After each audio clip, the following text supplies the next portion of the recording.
अथ घोरकवचं लिख्यते। श्री अघोरभैरवाय नमः। भैरवी उवाच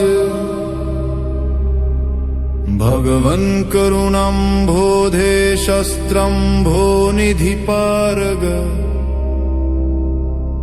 पुरास्माकं वरो दत्तः तं दातुं मे क्षमो भव। भैरव उवाच सत्यं पुरा वरो दत्तो वरं वरय पार्वती।